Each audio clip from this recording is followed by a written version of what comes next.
How to use these things. You're actually not even late. Really? Everybody's early. All right. Okay. Wow, look at this thing, man. This thing is enormous.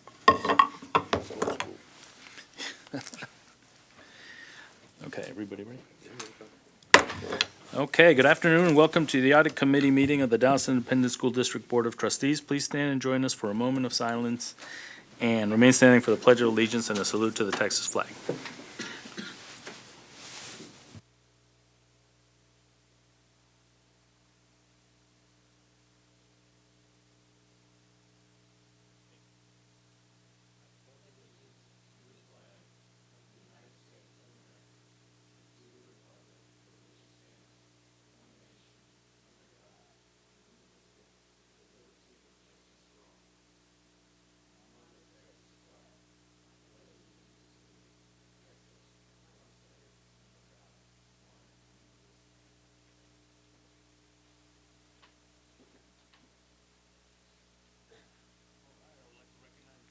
I would like to recognize the committee members that are present: Dustin Marshall, Maxie Johnson. I am Edwin Flores, the committee chair. Also present are our non-voting, and trustee Joyce Foreman. Sorry, I hadn't looked up.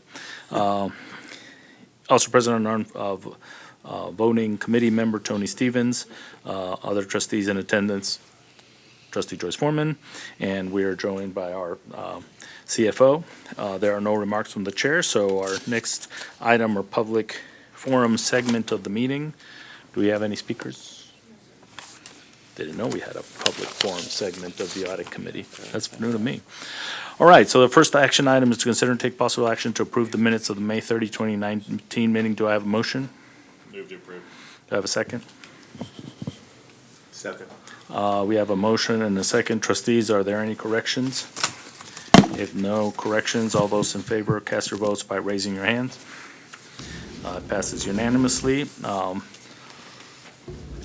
The motion passes 3-0. Sorry. Thank you. We have adopted the motion hereby approving the minutes of May 30th, 2019. So then, are we doing item B or not? We're not doing item B. Okay, so we're moving on to item C. C, report on district financial update, CFO Dwayne Thompson. Thank you. Just quickly, we're going to work through you saw this last night at the board meeting, which is the budget amendment. Just quickly run through that. The one thing that I will point out on this budget amendment, it shows to be determined for the fund balance, because obviously when we submitted this, we hadn't closed out the financials. We have now done that. And I did submit a tracker on this, or answer a tracker on this for all of you, but just to remind you that the fund balance is going to be at the end of the last fiscal year about $590 million in unassigned. And so we'll be spending more time with that, as well as updating the budget amendment for October at the next briefing. So I would answer any questions that you have. Trustees, any questions? Trustee Marshall? Do we have a target for what the maximum fund balance would be and before we trigger investments with that? No, there's the board policy is a suggested 2 months, which is 250. That's the minimum, though. I'm asking about the maximum. There is no maximum. No, sir. Do you have thoughts? I don't want to put you on the spot, but do you have thoughts or guidance that you've discussed with the superintendent about when y'all would consider bringing originally some advice to the board? Originally, when the TRE was passed, the fund balance was to go up, then to decline with the initiatives that we're going to fund. And so as we'll look through that, and if we're not going to be dropping as much as we can look at one-time expenses. But we haven't set a specific dollar amount yet. Our minimum is in the $100 million range, It's right? $250 million. 250. Yes, okay. sir. Yeah. So, and we're approaching 600. That's correct. Yeah, I guess I would just suggest to you and the superintendent that we be thoughtful about, there is a point at which your rainy day fund is Right. too big. And we have talked about that, but we haven't set a hard number yet. Okay, well, I'd be interested in picking up that dialogue at some point. Okay. So my only other question is, on the $60,000 for the participatory budgeting grants. Yes, sir. How is that? I mean, I know the students are going to come up with a wide variety of potential options of things that money can be spent on, but presumably there will be some sort of vendor involved in whatever whatever they're spending the money on that will be spent going to someone that money still has to comply Right. with all the districts. That's correct. So purchasing. whenever the three campuses are selected, then we'll have a conversation with them about here are allowable expenditures. Here's the process that we'll go through to do that, make those purchases. So yes, it has to adhere to what we would spend general fund dollars on. Yeah, I just want to make sure we're regularly. thoughtful about that Right. process, because this is a new pilot test for Right. all of us, and it's not something So that there we've won't got be a anything pre-existing personal in nature process and in so place forth, for us. yeah. Yeah, we just got to make sure that the students aren't recommending inappropriate, Correct. actions that would get the district And all in that trouble. finalized plan will go through, obviously, school leadership, and then we'll Yeah. have their approved product afterwards. Okay, great, thanks. Trustees, any other questions? Trustee Foreman? Oh, you had a question? So just confirm that with the participatory budget, that will go through the principal and Yes, the principal will submit the application along with the students if this is how we're going to involve the students in the process as well as the community if that's what they choose to do. And then that will be evaluated by the teen board, and then we'll go back to the principal and say you are awarded, and the process will go through the principal. okay, thank you. Trustee Foreman? Okay, I actually pulled this last night for this very same conversation. And one of the things that I'm concerned about is because of the threshold is low, so under $50,000, you don't have to bid based on state law. And I want to make sure that because we don't have to bid, we don't just self-select a vendor. So there needs to be a process in place that would guard against this, because this is a new process for us. We don't have to bid it, but I think we should. It says you don't have to, but I think we should. Right, and again, I don't know what the individual campuses are going to decide, so it may be a particular product, or it may be something totally different. I don't, once we know, So- and so we will get, for instance, if we get quotes or bids or whatever, we'll have those available. Yeah. So no matter if it's a campus that wants merchandise or want a service, I think that we should Gotcha. make sure, either one, we should make sure that there's a process in place that would ensure that there is not steering contracts to any particular individual. Yes, ma'am. Okay, that's my main concern. As long as the students are involved, I'm happy. But I do know that we could run into some issues with this. Yes. Thank you. Trustee Johnson? Little face. I'm sorry, yeah, there you go. Can you give me a amount of how much we have in the fund balance? And so that was alluding to earlier, at the end of the fund balance will be, the ending fund balance for last year is right around 590 million. Okay. Thank you so much. Okay, any other questions on item C? If not, we're gonna do item D, report on fiscal year 2018-19 audit committee annual report.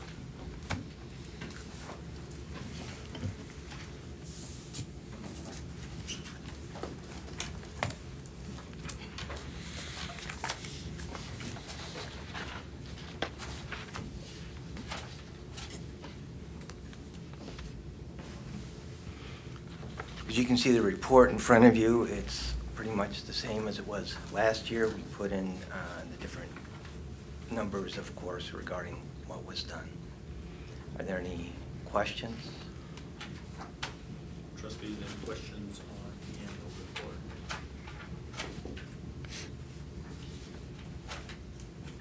So I haven't read it yet. There will probably be questions. That'd be fine. So is there anything that we need to be aware of that was different or unusual, or any one of these items that you wish to bring to our attention? No, there was nothing outstanding. Okay, if there are no other questions on this item, then we will move on to the next item. Let's see, which is consider and take possible action to accept and make final internal audit reports. Do I have a motion? Or do we want, okay, go ahead. Second. We have a motion and a second to approve the audit. Any questions on any of the final audit reports?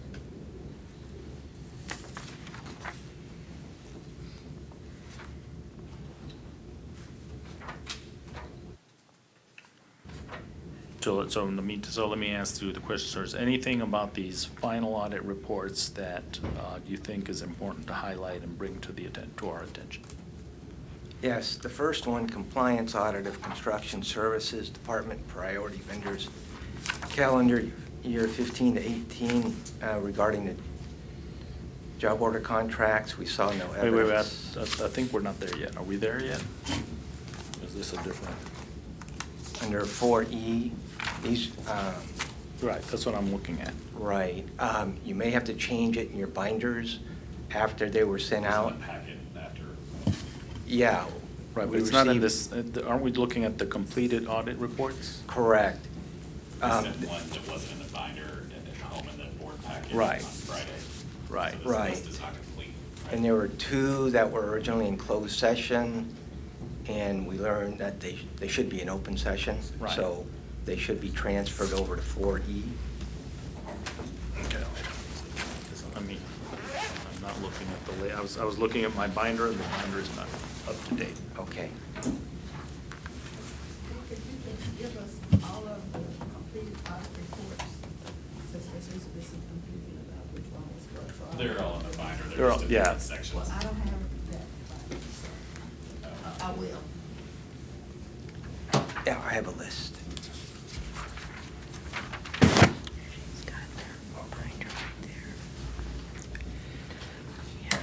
The main, Okay, go ahead. the main issue is for 15, 16, 17, 18 construction department. Job order contracts, we found no evidence of pre-priced and pre-described tasks as called for in state law.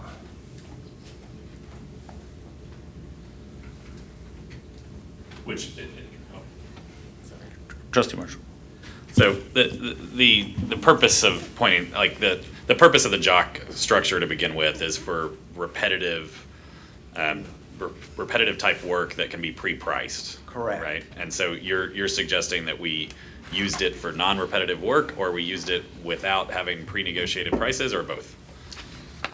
I'm suggesting there weren't pre-negotiated prices before the job started. When you look at the master contracts, at least of the two contracts that I look at for two specific vendors, it makes reference to using a publication called RS Means, or they could also use district historical data. And in the first audit, where we looked at 52 of these job order contracts, now, we did not, in those 52, we did not look at all the contracts. We looked for policy. Even still, the auditors did not find for those JOCs any pre-priced or pre-described JOCs as called for in state law. There's about 7 or 8 different ways there can be construction contracts. Generally, during this time, the district used 2 of them, competitive sealed proposals and JOCs. So it is unclear to me in this setting and open format what level of specificity is appropriate for us to talk about, because I we've understand. previously discussed these issues in closed session. Correct. So can you give me some guidance on whether we should, and maybe this is a question also for Ramona, but I do have some questions about this, but I'm Okay. uncomfortable asking them before I know whether I'm violating confidentiality. So I understand. so can I get some guidance on what we're supposed to be talking about here in open session and what we're not? Well, you have to determine whether you want to finalize these audits. And it's not a security audit, it's not something that you can discuss in closed. Right, but there are potential repercussions for recuperating funds from potential vendors Right. related to You just this, have which to- could result in litigation that may or may not be compromised if we talk in open session about these particular projects. Right, you have to steer clear of those type of questions. And that's more for closed session under attorney-client privilege. Okay, then I will withhold my questions until we're in closed session. I understand. Thanks.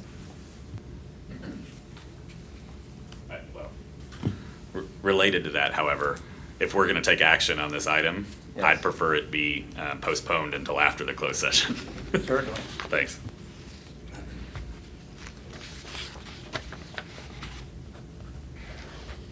Any other questions on these items? So I'm just gonna ask a real quick question, and, you know, I think I'm with trustee Marshall and, you know, thinking about postponing. Because as I looked at several of these, it just seemed that the answers from the management didn't seem to match what was elsewhere in these documents. Were they answering to a different audit? I took, pursuant to their comments, I took out several paragraphs called the chief auditor's note, and I made another change as well. I read what they wrote and agreed with them, and I made a change, but I did not change their initial comments. So, yeah. Right, but that's why they don't make sense. Yeah, it does get a little confusing in that respect, and I understand, but I can't change their comments. They wrote what they originally saw, I made changes, and now that's what you got. Right, but they didn't get a chance to comment after your changes. No, they did. I offered to go meet. But that's not the same as giving them a chance to, so that's why I was reading these things and I was like, well, wait a minute, why does this not make sense to me? So can we get copies of whatever it was that they responded? Yeah, right, because it's not here. Yeah. That's the problem, is that they're not here. Sure, I'll get it for you. Yeah, why don't you get me copies of whatever it was that they were responding to, because it was not what was in these documents. You're right. And I'm not Right. sure I'm ready to move forward with this, Yeah, with these without that information. I agree, and I'll make a motion to that effect in a moment, but I have another question if you don't mind. Please. So, is there anything that you learned in either of these particular two audits that, that you believe is still an ongoing problem in the operations or anywhere in the district for that matter, that hasn't been fixed yet? According to what I've been told, it's been fixed. We haven't yet audited a 17 or 18 job. The other thing that gives me pause for concern is that evidently in 2017, from the response, the board waived policy, which regarding individual notification or board approval of jobs of $50,000 or more. So I understand that, and you know, I get that. From an audit perspective, I don't always know that because we don't watch all the. Sure, well, and that's for the Right. board to interpret whether we waived policy or not. You're exactly I right. followed that debate within the Right. document, so I'm not as concerned about that. But Okay. a lot of the management responses to the audits basically said, we don't know if this happened in the past, but we are now very confident that the personnel that may have been responsible for this in the past are gone. And we now have a tight process in place to ensure that such a thing does not happen again in the future. And I for one, am compelled by that answer. And so I want to know if there's any, if you have any evidence or belief that would counteract that answer. Because, you know, to me, if this was a problem and there was an issue in the past, then especially if we were taken advantage of by a vendor, then we need to pursue legal options to, you know, get the taxpayers their money back. But, you know, from a structural standpoint and from an audit committee perspective, if we believe that there is no current problem in our procurement process, then I don't think we need to go, you know, on a witch hunt for, you know, what may or may not have happened years ago. So my question is this a current problem in the administration or not? I can state better when we do a 2018 contract, and we have not yet done that. The Okay, change. let me rephrase my question. Do you have any reason to not believe the no, answer I from the do not. management? I do not. Okay. Thanks. So I move to postpone a vote on approving this, and I'm open to having that vote after the closed session. But if procedurally, if I need to postpone it until the next audit committee meeting, then I move that. So I'll accept guidance on which one I need to move for. Well, why don't we just, move on to the next item, and then after we come back from closed session, we can decide whether we bring it back. Okay, so, we'll jump on to F then. Consider and take possible action to amend the 2019-2020 audit plan to include a performance audit of Booker T. Washington admittance procedures. Do I have a motion? I'll move to approve, mainly because I want to hear from you about it. So I'll second, just so that we can hear about it. Okay. I'm skeptical, as you can tell from the way I moved, that I support this idea, but I'd like to hear from you what your thoughts are, so. Right. Our plan is not to audit what occurred last year, but to audit after these changes have taken place. So the audit would start subsequent to now. And we're going to look at the new procedures. I've had people attend meetings and to find out what the changes are and to learn about the issues at hand. We found out that Washington DC has a similar issue. People from Maryland want to bring their children in. So it's not strictly unique to Dallas. And it's just whatever the will of the audit committee wants, we can do it. I think we can add value. Trustee Foreman? So, first and foremost, why are we auditing just Booker T when we have several magnet schools that are nationally acclaimed within the district, where we have children outside of the district in the schools? And because we have an inter-district policy, how does that affect what you're doing or what you will do? It's a good question. It's a fair question. Sometimes it's helpful to focus on one thing that we can do and find out. For example, I know you don't like saying sample, but if we look at everything, we may not get out a report till the end of this next year. If we look at one school in which the district is using the new rules, we can do it quicker, and we can see what's going on, and we can see if those new rules are adequate.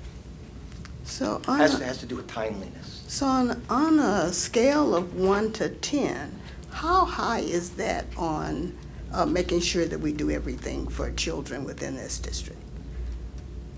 I think I would say, well, you know, I'm doing it from an audit perspective. It's a microcosm of the district. You know, it's one school.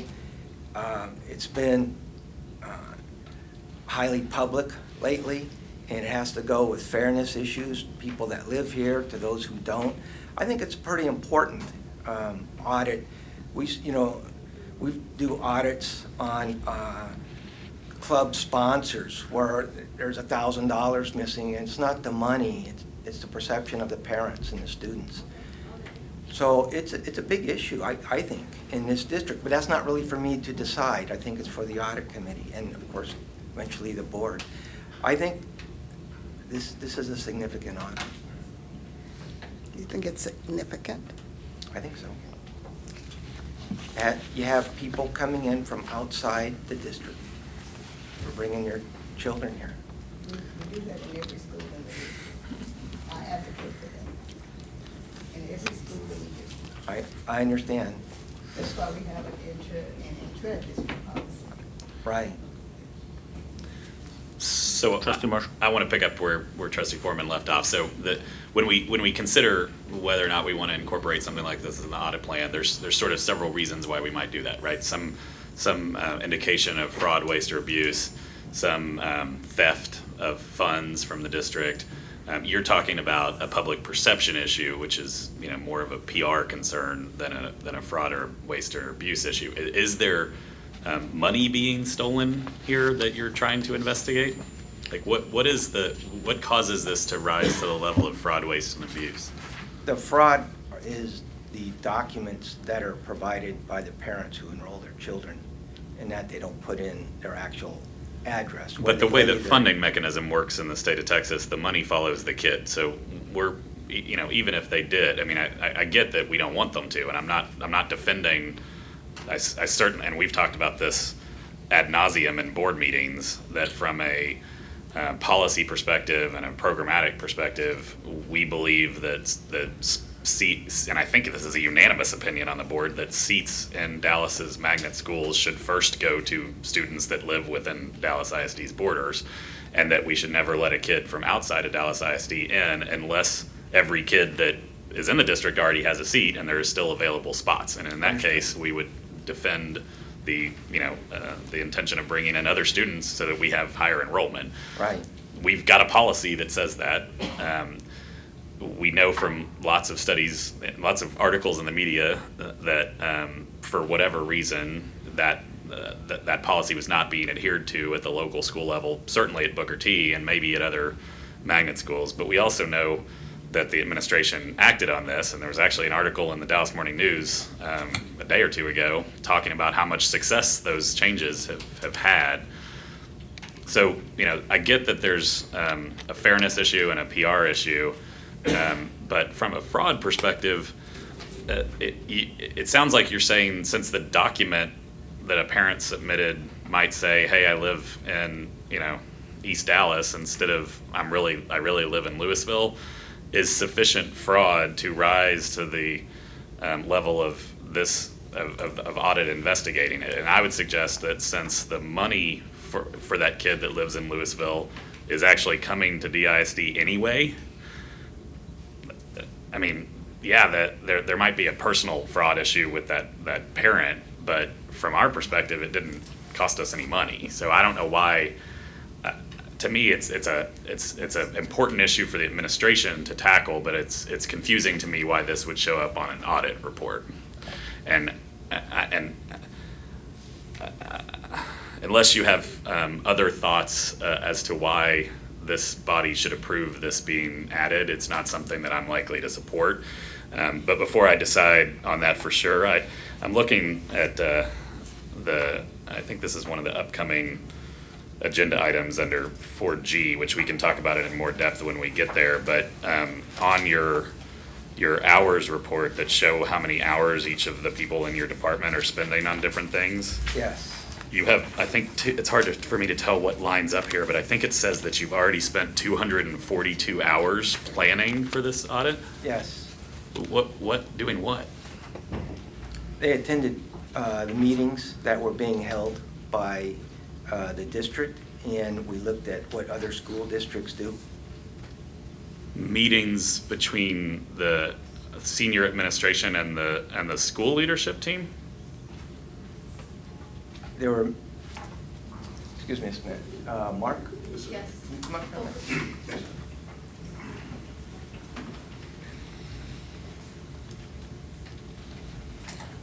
This is Mark Dixon. Ladies and gentlemen. Hi, Mark. Can you describe some of the meetings that you attended? And you have to press that little face. The cute little That's it. There face. you go. Okay. Come up here. There you go. It does that when too many people are on. Okay. The meeting that Steve's referring to are focus group meetings that we attended. Most of them were attended after hours so that people of the community could attend these meetings, hear what was going on, what our strategy was going to be.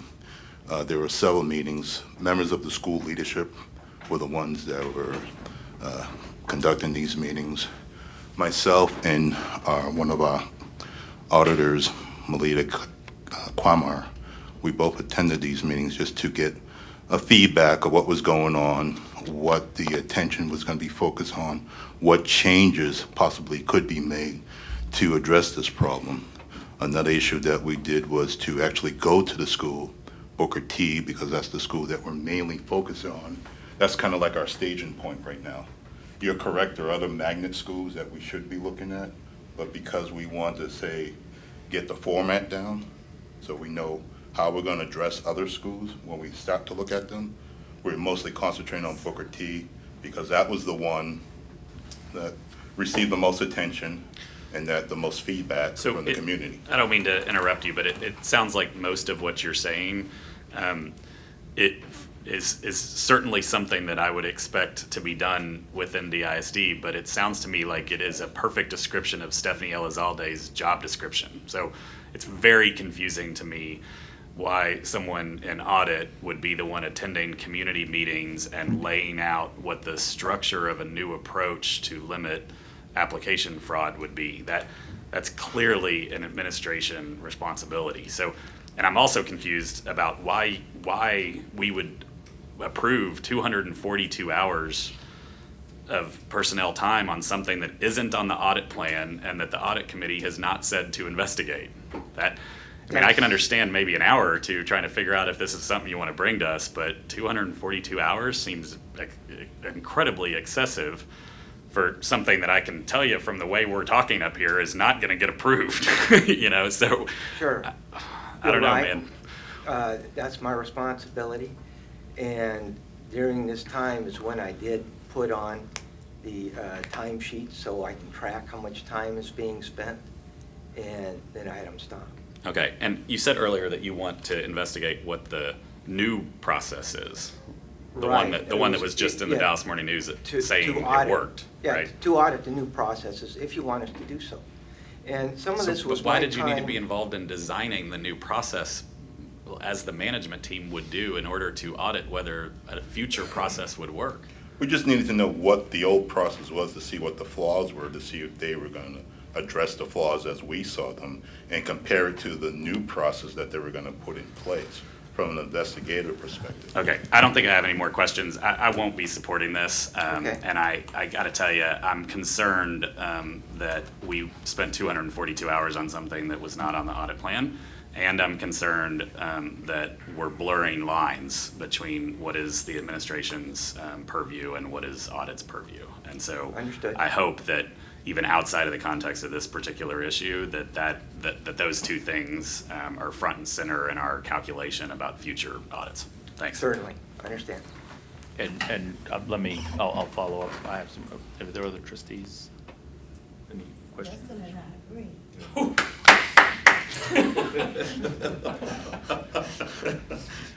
So to continue in the vein of shocking everybody in the room, I agree with both trustees Foreman and Marshall. But let me say something first, though. Let me say something first, and something, you know, positive and something that's very good. I like that you're tracking the time, and I want you to continue to do that. I think it's important from the point of view of us understanding kind of, you've got a whole bunch of folks that work for you. Right. And it's important for us to know kind of what the priorities are, because to me, time is priority. Right. And if you spend a bunch of time on something, it's because it's important. And, Right. and this, I guess, planning period for this one was 8th highest on the list of things that, in terms of hours spent. You're Just- correct. Just putting it on the list for what it is. It got away from me, but when I ran the time reports, I stopped. We appreciate that. Thank you.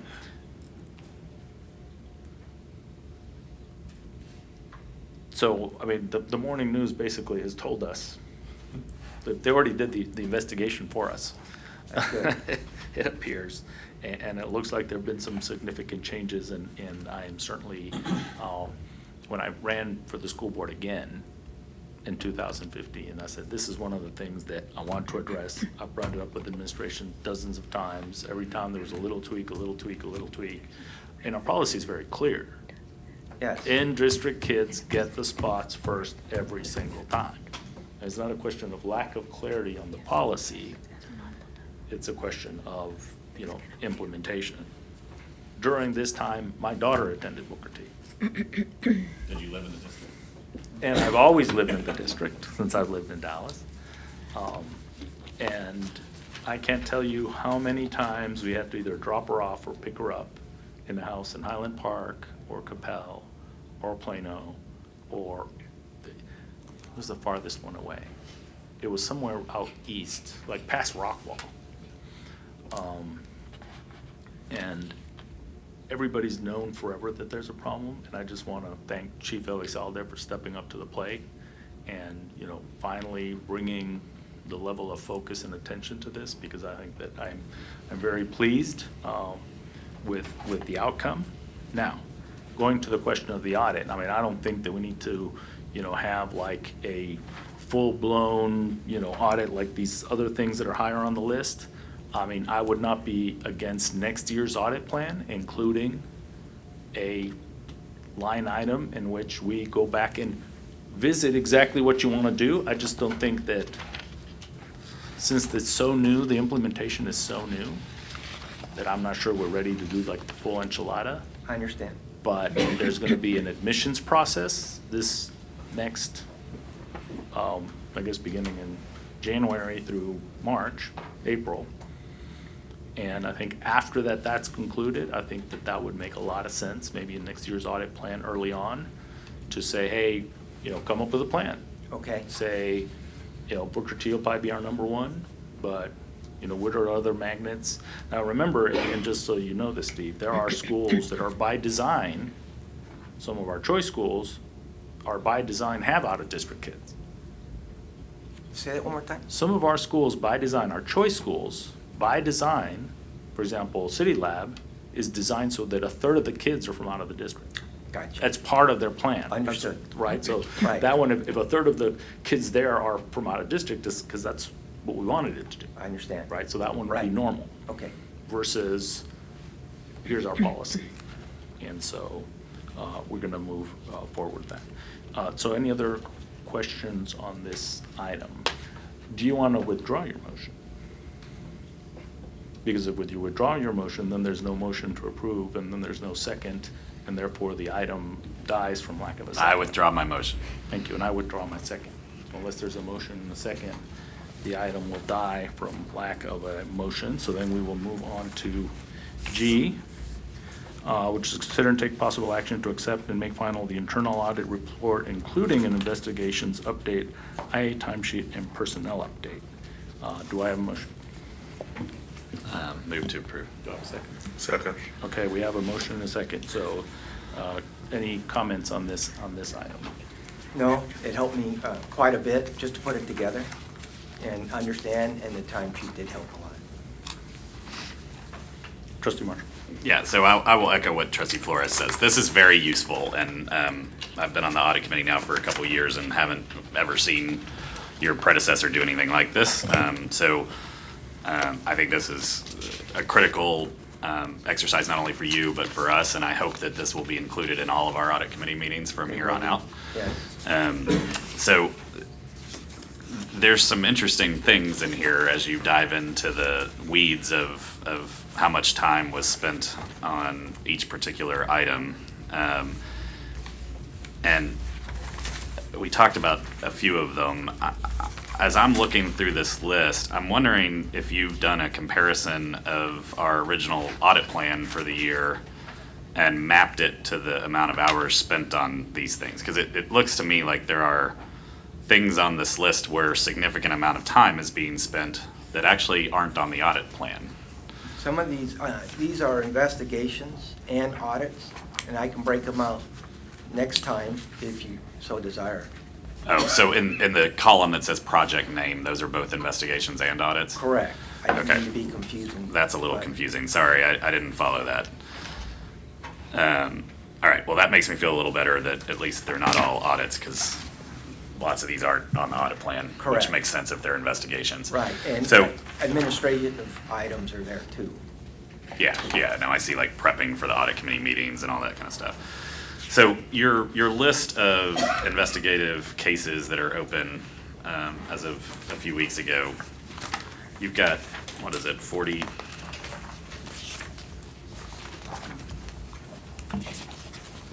65 items on here, 69 items. So the way I'm meant to read this report is that in the yellow column that's titled report, if it Yes. says HCM there, for instance, that's who you delivered the report to. Correct. So it is not meant to imply that any of these investigations were conducted by bodies outside of IA. Correct. So you guys handled all of these. Correct. Okay, so. Well, I mean, we sent some over to management, but we say that. Right, that's in some of the columns. There's a Yeah, few, small handful that yeah. say sent to management. Right, these are ones that we originally, hotline complaints that we originally investigated, and then this is the disposition, who got the report or what happened. Yeah.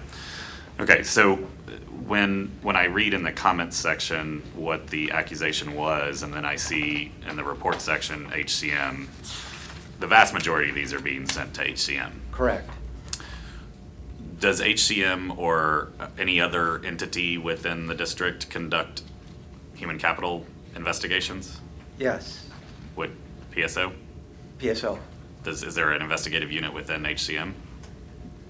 not There's to my right? knowledge. Okay, so when I'm just making sure everybody's on the same page. So when a hotline request comes in and is related to a human capital issue, your office, by virtue of receiving the hotline request, is making the determination of who investigates it, right? Whether you give it to PSO or whether you do it yourself.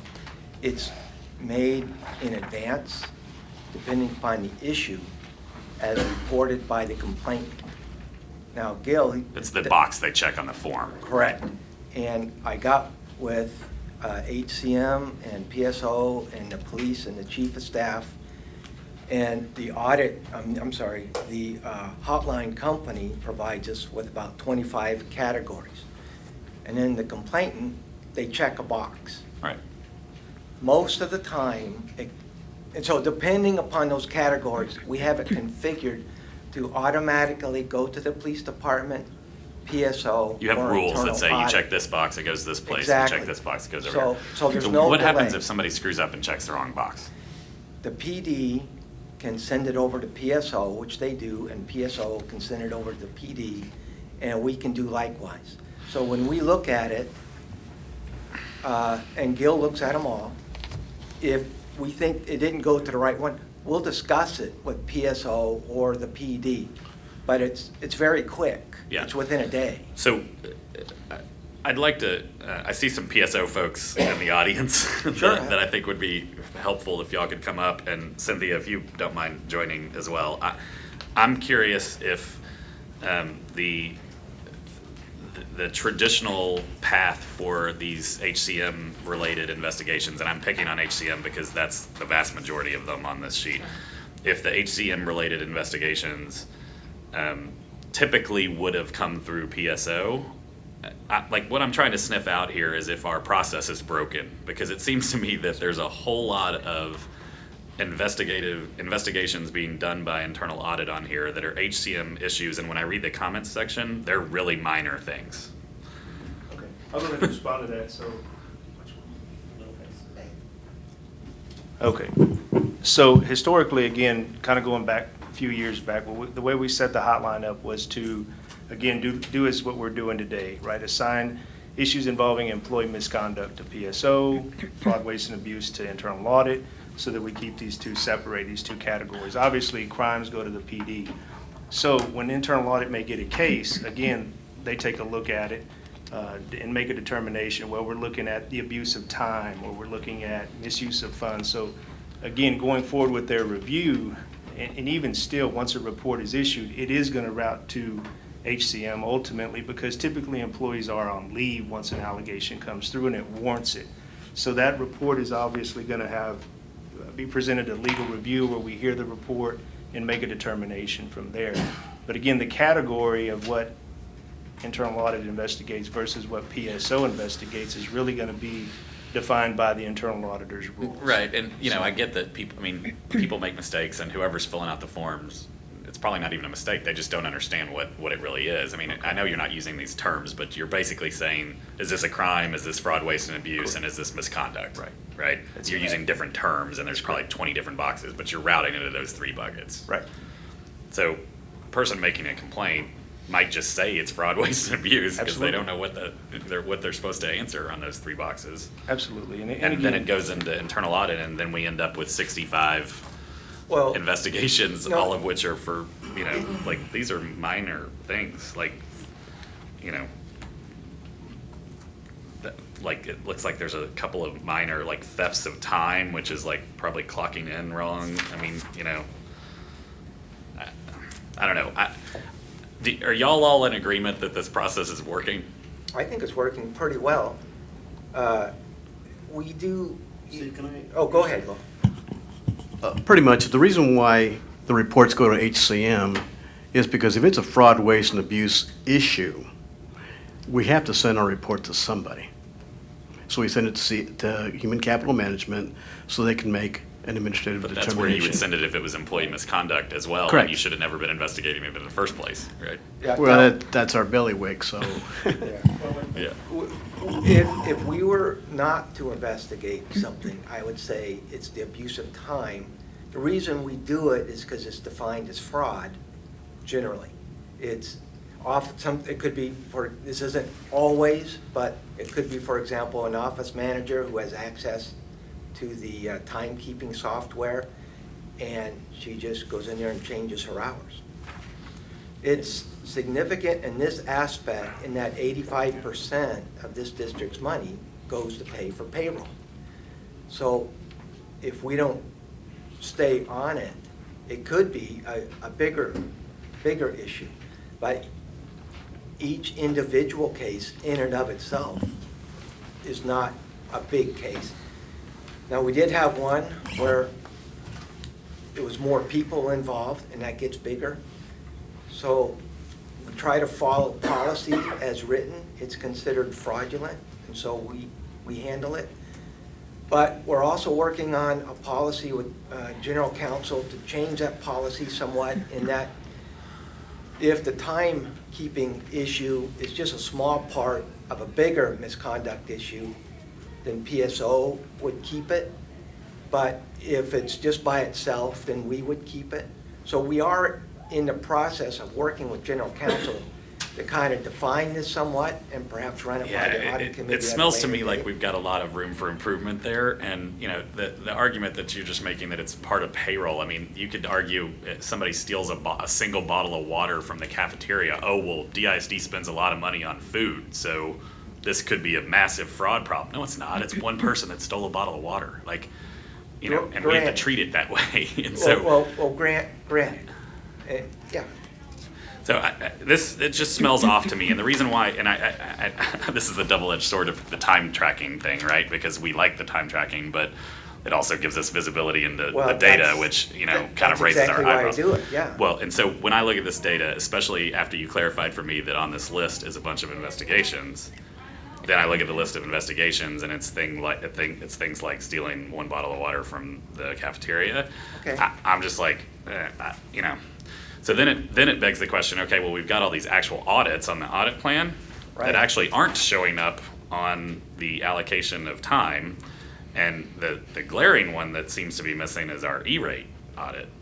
Right. So I'm wondering. I'll address that. Yeah, okay, please When do. when I came, I asked for and I got the audit plan for last year. E-rate's not on it. And they weren't doing it. Now, when I prepared for this year's audit plan, I read through all the policies and I said, there's supposed to be an E-rate audit. So I put it on for this year, and that was back in March or so. And then we got a call a few weeks ago saying, where's the E-rate audit? I said, well, it's not even on the audit plan. Well, but we'll- the we'll reason it jump wasn't on right the audit it. plan is because everybody knew that you had to do the E-rate audit I by didn't law, know. right? I didn't And know we it have wasn't done it on the every audit year. plan. I mean, the feds would be after us if we had, I mean, you know, it's, yeah. Yeah, but the year before it was on the audit plan. Well, yeah, and I mean, can't you have speak to- for whether, You have it. to, you have to set time aside for it. Yeah. It takes time. Well, and I can't speak to whether your predecessor thought of it as separate and apart from the audit plan because they knew it had to be done every year by Right. law, or whether they wanted to put it on the audit plan, and or whether they alternated from one year to the next, whether yeah, whether they put it on the audit plan or not. But yeah. all I know is we got to do it. As soon as we got the call, we jumped on it. Okay, It so- may not be any time on here because I cut this off, I think at the beginning of August. Okay, when I so if started we were putting to it look at this together. report at the next audit committee You meeting, will we would see see E-rate at the top of the list to Right. ensure that You it's will. done in a timely manner. Right. And if we have to drop off some investigations about bottles of water from the cafeteria, then we'll You do bet. that. Okay, You- good. You certainly will. Thank you, appreciate it. So, no, wait, don't And run. that I'm is. not done, I'm still on this item. That is Sorry, one more y'all. thing. It's like, they know better. They're like, In addition to seeing just hours, you have some comfort that you're seeing everything we work on. Yeah, no, I think that's great. No, and I completely agree with that. I think that's very good and appreciated greatly. And again, this is about bettering our systems, improving. So from the PSO side, I mean, again, I was also very surprised by the number of investigations versus audits, and maybe it's just because it's just all kind of jumbled up or they're different reports, but I mean, it seems to me that because most of this stuff ends up in HCM, which is PSO, I mean, maybe we need to be a little more conscious about what we're deciding to investigate versus, as I said, from the audit point of view. Because it's the Office of Internal Audit, not the Office of Internal Investigation. And audits, of course, about waste, fraud, and abuse. On the other hand, there's another office that does personnel investigations that would probably be better suited for a lot of what I will call these tactical things Understood. versus strategic things. Understood. It seems to me that audit should be worrying about if, let's just make something up, if there's cheating at 225 schools on, lunchtime. Got it. It'll That they happen. take an extra 5 minutes of lunchtime and everybody's doing it. That's one thing. But if one person does it, that's tactical. It's not strategic. I understand. And it seems to me we need to be, let these guys do the tactical stuff. One person, one place. Okay. It just that's just kind of when I saw this, that was my impression. And so, but I'm glad to see, the other thing that I'm glad to see is, the closing of a lot of these especially for our personnel. Because when they're being investigated, they want to know there's a resolution, right? You see a whole, closed, no report issued, they're just close after close, and that means that they know that it's done, or there's been, Cynthia's office has done whatever, corrective action was necessary, and we closed it. So I was glad to see that there's a lot of closing on it. Trustee Marshall. I would just piggyback on that, and I know in the board update that we got, was it today or yesterday? It was on the Today. this morning. Today. God, all these days are running together. It had the PSO close rate in there, and, I think between the close rate in here and the close rate that was in the board update on PSO, we're knocking these things out faster than we normally have, and that's really good, because a lot of these, when they're involving people on administrative leave, we're paying them to be on leave while we're investigating them, and so if we can close those investigations, that's saving taxpayers dollars. So I appreciate both of you, operating in a way that is expedient and closing as many investigations as quickly as possible, so kudos for that. Yeah, and I just to close this item off, unless other trustees or unless there are any comments. I remember way back in now my role is to be the way back in the day guy. Yeah, you do that a Saying lot. that I am the senior most member of the board by quite a bit. We used to have people on leave where we were spending like $7 or $8 million a year having folks on leave because they were waiting for their hearings. And so I'm glad that those days are long gone, and I'm glad that all of you are working hard to, save money for our kids and make sure that, our folks are doing the right thing and they get the right type of training and whatnot that's involved. Okay, so we have a motion and a second we're on G, right? Which is take approval, possible action, accept, make a final internal audit report, yada, yada.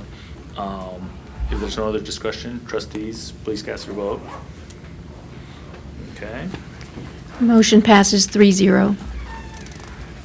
thank you. We are now on to H, consider and take possible action to accept and make final the audit follow-up report. Do I have a motion? Move to approve. Have a second? Second. Motion and a second. Okay, so we are the follow-up report, which is 4H, which is our big monster sheet. Okay, so anything that you want to discuss on this, Steve? Us? Well, Don, you remember we had, Don Woods was here last, he's the manager, Oz now a senior auditor. Don had to go home today, he's got some issues with his chest. So Oz is the one who put this report together, so I asked him to sit in for Don Woods. Yeah, good afternoon. Just give you a summary. The green represents recommendations that have been implemented, and we have those in this period. Yellow means that they're currently due, and we have 3 of those. And also, we have 3 that are not implemented. And then, of course, 16 that are not yet due.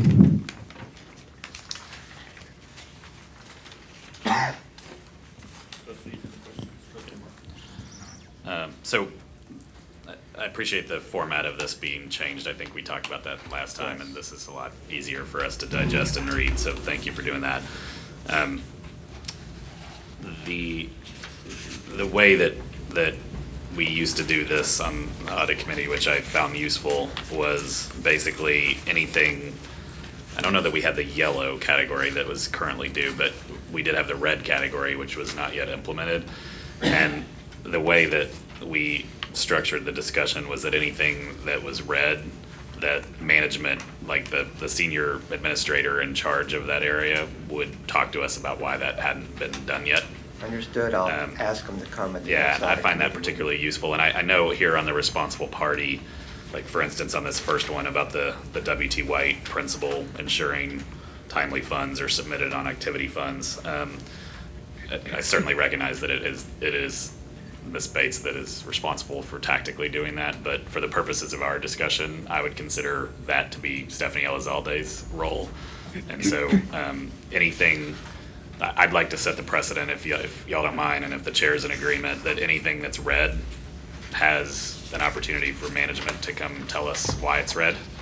And even better yet, before you have it be read at the audit committee meeting and have them attend, that they are provided notice in advance that this is read and it's going to be distributed to the audit committee. Because I think if you do that, then most of the time when this report shows up, we won't see anything red. Okay. Which, will help you to speed along compliance with this, but also gives management the opportunity to rectify the situation before you're showing something red to the board members. Okay. So in this particular case, the ones that you have that are red, the first couple are very campus specific. The only one I'm really wondering about is the one on the second page, number 2, which is the WMB stuff. Can you walk us through what you asked them to do and why it hasn't been done yet? Well, the recommendation is based on doing a disparity study, a more recent one. The last one, I believe, was done 2003, I believe. And so their response is that, of course, it has to be approved by the board, it has to be brought up. So at the moment, it hasn't been done so. I can address that just because I'm involved in the process. We're going to be trying to do an interlocal agreement with the city of Dallas is doing a disparity study currently. And so, yes, we will have to bring that to the board before the dollar amount and the interlocal agreement. But the city of Dallas is currently going through a disparity study, which I've approached them about an interlocal agreement to do that, as well as getting the vendor to give us a price on that. So you'll be seeing that. So how long next has this couple been on this report? That I don't know. It's been about, I want to say almost a year, about a year. Okay, well, if it's been on this sheet on for a this- year and all you needed was to bring it to the board, somebody is trying not to bring this to the board because we've had a lot of meetings in the last year, and Right. I don't know why we're waiting on this. I mean, especially if it's been since 2003. I mean, do you have an agenda it's going to be on? As soon as I can get it, I would say probably November, because October's already in. Okay, So I'll have something for you so let's in November. update the deadline to, assume that they have to wait on us to do something at the board table. So it's not read until after the board meeting. The rest of these don't look like they're too far behind from my perspective. I mean, you have things colored yellow, but the implementation date on there is December 31st of 2019, so they're not really, they're not past due, right? They're just working on it right now. That's what yellow means, right? Correct. Yeah, okay. Cool, thanks. This is much easier to read, so thanks for the new format. Yes, I'd just like to ask a few questions about the MWBE disparity study. my understanding, and it's been a while since I've been involved in one, but they could be $300,000 to $400,000 in terms of cost. And probably in today's cost, it's probably going to be higher than that. Yes, when I asked the city, their cost was right around 400,000, so that's what I would expect. Yes, ma'am. And so my question is, well, first of all, my conclusion is that it hasn't been brought to the board because there's not $400,000 been allocated for the study. That's the first thing. That would require board, budget amendment, yes, ma'am. So I just wanted to make that clear. And then secondly, on the disparity study, are you looking to partner on the interlocal agreement to pay part of the cost? There's a portion of it that is universal to both entities, and then the rest of the costs will be specific to the district. Specific to the district. As far as the transactions we do, there's some things that obviously that we do that the city does not. So you would be asking for additional portions of the study? Yes, ma'am. Because the city and the ISD in terms of procurement do pretty much the same, a lot of the same stuff. The reason I know that is because people have used other companies' disparity studies before. DART has a disparity study, DFW Airport does a disparity study. And so government entities have joined in partnership before, and I was just trying to understand exactly what that arrangement was going to look like. And when I get that finalized, obviously, the board will have that to review and consider. So, and you're saying that's by November? That's my plan, because October briefing items are already in. Okay, thank you. So I was on the board when we received the disparity study, by the way. Yes, we led it in 3, but it was done by about 5 when I was on the board. And so just on this one, the responsible party, I mean, in some ways, I mean, yes, it's in Ms. Partey's shop, but, you know, in some ways, the holdup is really with the board. Yeah, I just don't think it should be Right. read. Yeah, that's one of my departments, so. Yeah.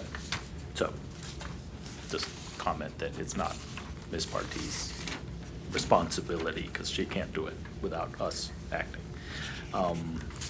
But also on the report, I love this report. I like the format. I like the way it looks. I like the data that it provides, and, you know, the responsibility and the timelines, so well done. If there are no other questions or comments on this item, I guess this is an action item, so we, all of those of us, if there's no other discussion, all those in favor of accepting and making final the audit follow-up report, please cast your votes. Motion passes 3-0. Okay, well, that's the, oh, well, we still have so why don't we go into closed session? So the board will now retire to closed session pursuant to Texas Government Code Section 551 concerning the following sections. Now time for the committee to retire to closed session. The public is welcome to wait in this room while the committee is in closed session. The committee will retire to closed session pursuant to Texas Government Code Section 551 concerning any and all purposes permitted by the act, including but not limited to the following sections. A, 551.076 to deliberate the deployment specific occasions for implementation of security person or a security audit. Is that right? No, that is the book. No, this is the one that's, yeah, that I have in front of me. So the time is now 3:06 and we are in closed session. And so y'all can wait here, we'll go in the back. Do you need me to?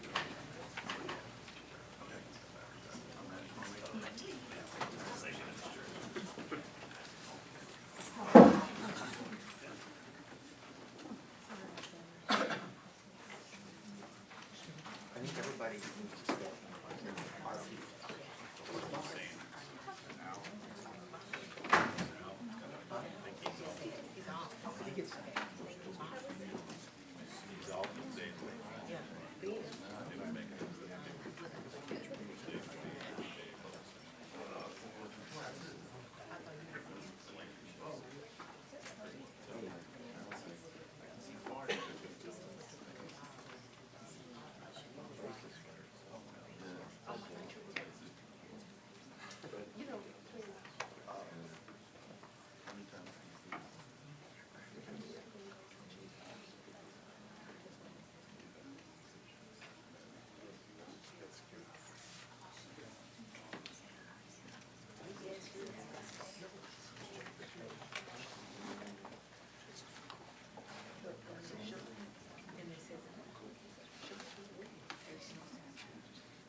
reading the script was wrong. Or the script was short, one item. Okay, so we're back in open session. It's the 3:08. No decision was made during closed session. In addition, so we're opening back up because the script that I read was short, one item. So the closed session will also include, do I have to read the whole thing again, Ramona? No, but the posting, actually, we have, that was B, item B, there's an item A. And item A is, for the closed session is 551.074, deliberate the appointment, employment, evaluation, reassignment, duties, discipline, or dismissal of public officer or employee, including the evaluation of the chief internal auditor. Is that enough? Are you gonna do both? Yeah. Yeah, read both. Oh, okay. And B, 551.076, deliberate the deployment, specific occasions for, or implementation of security person or a security audit. Okay, the time is now 3:08, 2:08, wait a minute, 3:08, and we are back in closed session.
You want her copy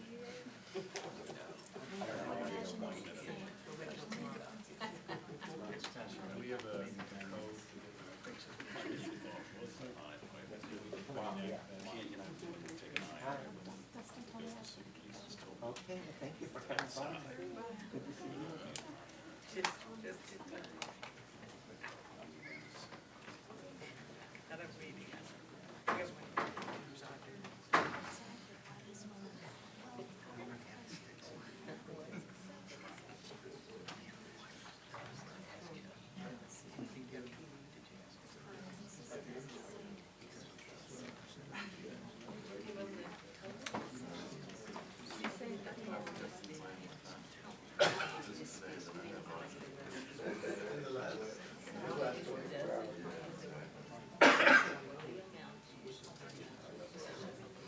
How many are actually in the committee, just?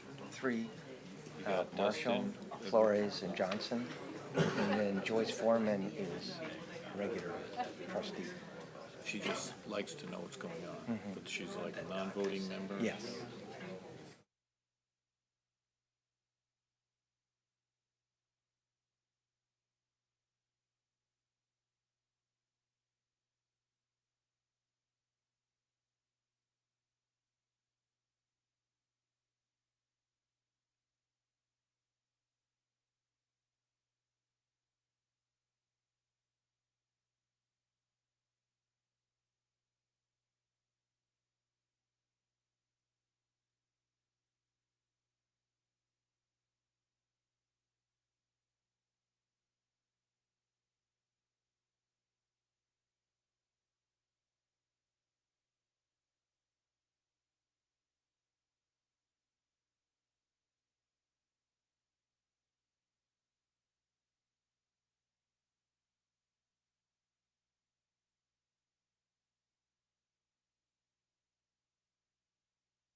trouble, so I can't say, don't worry about that, focus on this, I can't. So right now, I really don't have that. Because that's all. You know, you can't work.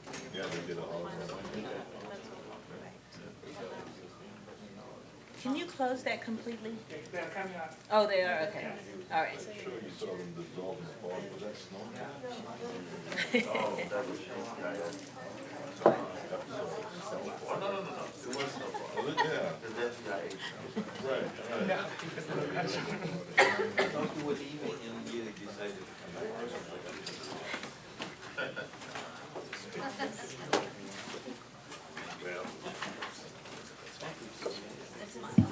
Okay.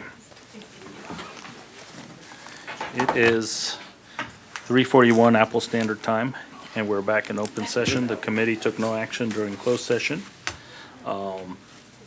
And so we are back to item E, I believe. Yes, to consider and make action to make the final internal reports audit. Consider and take possible action to accept and make final internal audit reports. So the item is back on the table. Move to approve. Second. Any discussion on that item? All those in favor, raise your right hand. Okay, The motion passes 3-0. great. And so that concludes our agenda. This meeting is now 3:42 PM, and this meeting is adjourned. Thank you very much. Thanks, everybody. See you guys later. Yeah. Do you have those?